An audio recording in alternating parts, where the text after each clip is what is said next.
पुष्पा नाम सुन के फ्लावर समझे क्या? फायर है मैं। एक ऐसी फिल्म जिसको देखने के लिए लोग मौत से भी नहीं डरे। वहीं कोरोना के कहर से जब पूरा देश हाहाकार मचा रहा था तो हम इंडिया वाले कभी श्रीवल्ली तो कभी ओ अंटावा मामा तो कभी झुकेगा नहीं साला कर रहे थे। यानी कोरोना के बाद तो असली वैक्सीन हमारे पुष्पा भाऊ लेकर आए और जिस पर पूरा इंडिया झूमा। तो मैं किसी और फिल्म की बात नहीं कर रहा हूँ बल्कि अल्लू अर्जुन और हम सबकी भौकाली फिल्म पुष्पा के बारे में। तो आज की वीडियो में हम पुष्पा मूवी के बारे में सारी की सारी पोल खोलेंगे कि पुष्पा की कहानी का आइडिया डायरेक्टर सुकुमार को कैसे आया, वहीं पुष्पा का रोल पहले कौन करने वाला था। अगर ये बंदा नहीं बोलता तो हम हिंदी ऑडियंस पुष्पा मूवी को नहीं देख पाते। तो चलिए बिना घुमाए फिराए सीधा पॉइंट पर आते हैं।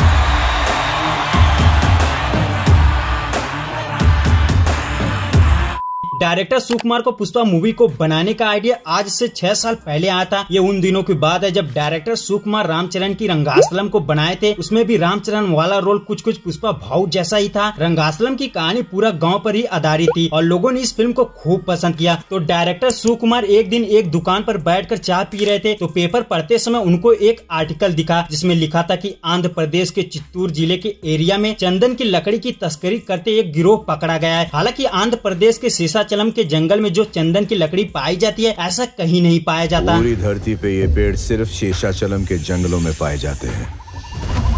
तो उस समय इस खबर को पढ़ने के बाद डायरेक्टर सुकुमार के मन में आइडिया आया कि क्यों ना इस पर एक फिल्म बनाया जाए। तो सुकुमार ने फटाफट इस पर एक कहानी लिखी और पुष्पा की कहानी का स्केल इतना बड़ा था कि इस पर एक वेब सीरीज बन सकती थी। तो डायरेक्टर सुकुमार ने मन बना लिया कि चलो इसको वेब सीरीज ही बनाते हैं। बट सुकुमार को बाद में समझ में आया कि एक एक्शन क्राइम फिल्म है, इसे बड़े पर्दे पर ही देखने में मजा आएगा। फिर डायरेक्टर ने वेब सीरीज वाला आइडिया कैंसिल कर दिया। पुष्पा मूवी की कहानी लिखने के बाद सबसे पहले सुकुमार ने इसके अंदर महेश बाबू को लेने का फैसला किया। फिर महेश बाबू के पास गए और इसकी कहानी सुनाई। उस टाइम पर महेश बाबू को कहानी बहुत ज्यादा पसंद आई और उसने हाँ भी बोल डाला। बट कुछ समय बाद महेश बाबू और सुकुमार में पुष्पा की स्क्रिप्ट में कुछ बदलाव को लेकर बहस हो गई, लेकिन सुकुमार कुछ भी बदलना नहीं चाहते थे। तो एक दिन महेश बाबू ने खुद ट्वीट करके बोल डाला कि मैं ये फिल्म नहीं करूंगा और फिल्म महर्षि में बिजी हो गए। फिर क्या डायरेक्टर सुकुमार ने इस बारे में बहुत ज्यादा सोचा कि आखिर महेश बाबू को क्या पसंद नहीं आया और फिर डायरेक्टर सुकुमार पुष्पा की स्क्रिप्ट पर दोबारा काम करने लगे और उसमें बहुत सारे चेंजेस किए। बट इस बार उन्होंने महेश बाबू को नहीं बल्कि अल्लू अर्जुन को लेने का फैसला किया और जब अल्लू अर्जुन को पुष्पा की कहानी सुनाई तो उन्हें इसकी कहानी बहुत ज्यादा पसंद आई और तुरंत हाँ बोल डाला और कहा कि मैं करूंगा साला। वहीं फिर फिल्म में भंवर सिंह शेखावत वाले रोल के लिए सबसे पहले विजय सेतुपति के पास गए, बट उन्होंने ये कहकर मना कर दिया कि मेरे पास टाइम नहीं है। फिर आर माधवन, चियान विक्रम और लास्ट में मलयालम फिल्म के एक्टर फवाद फासिल को कास्ट किया गया। जबकि पुष्पा की श्रीवल्ली के लिए सुकुमार ने ऑलरेडी रश्मिका मंदाना को पहले ही सोच डाला था कि जब भी बनेगी यही बनेगी।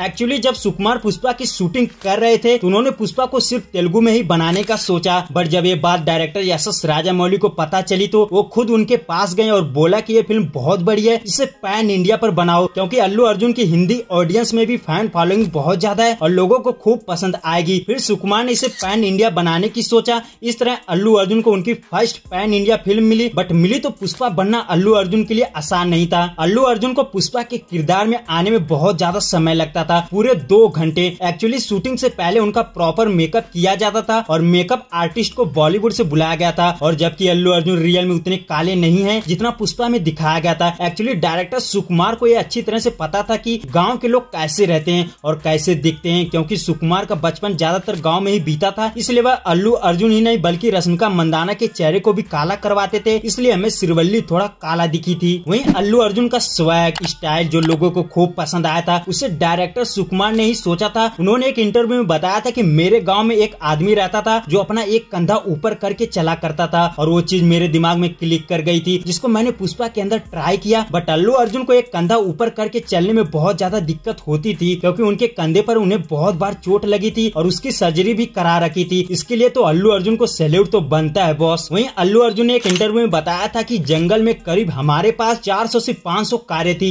बट कुछ जगहों पर तो सड़क थी बट कुछ जगहों पर बिल्कुल नहीं थी। इसलिए पहले जंगल में एक साथ कई रास्ते बनाए गए जिसको बनाने में 2 साल लग गए थे। वहीं अल्लू अर्जुन ने ये भी बोला कि पुष्पा मूवी को बनाने में जो हमने मेहनत की थी वह 4 फिल्मों के बराबर है और अक्षय कुमार की 12।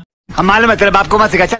फिल्म में एक सीन था जब पुष्पा भाऊ को पुलिस से बचाकर चंदन की लकड़ी से भरे ट्रक को एक गड्ढे में छुपाने के लिए जंप कराना था। और ये भले ही कुछ सेकंड का सीन था, बट इसे पुष्पा भाऊ ने नहीं बल्कि एक ट्रक ड्राइवर ने किया था। और इसे करते समय उस ट्रक ड्राइवर ने ट्रक के अंदर हेलमेट भी पहना था। और ये पूरा सीन शूट करने में करीब 6 करोड़ का खर्चा हुआ था। हालांकि डायरेक्टर सुकुमार पुष्पा मूवी का बजट पहले 100 करोड़ ही रखे थे, बट फिल्म के हर एक सीन को बेहतरीन तरीके से करने में बजट दुगना हो गया। वहीं उस टाइम पर लॉकडाउन का माहौल था, तो सुकुमार ने चाहे एक्शन हो चाहे कैमरा वर्क हो, किसी भी काम के लिए विदेशों से टेक्नीशियन नहीं बुलाया था, बल्कि पूरी की पूरी टीम इंडिया की थी। पुष्पा मूवी के सारे गाने एक ही राइटर ने लिखे थे, चंद्र बोस, जो कि पुष्पा मूवी का हर एक गाना हिट हुआ और लोगों ने खूब रील्स बनाया। जबकि पुष्पा भाऊ के डांस स्टेप को बॉलीवुड कोरियोग्राफर गणेश आचार्य ने इतना खूबसूरत तरीके से कोरियोग्राफ किया था कि एकदम हट के यूनिक। पुष्पा मूवी की कंट्रोवर्सी की बात करें तो सबसे पहले वेमपल्ली गंगाधर नाम के एक राइटर ने डायरेक्टर सुकुमार पर यह आरोप लगाया था कि इन्होंने मेरी कहानी चुराई है। मैंने ये कहानी एक कूली नाम से लिखी थी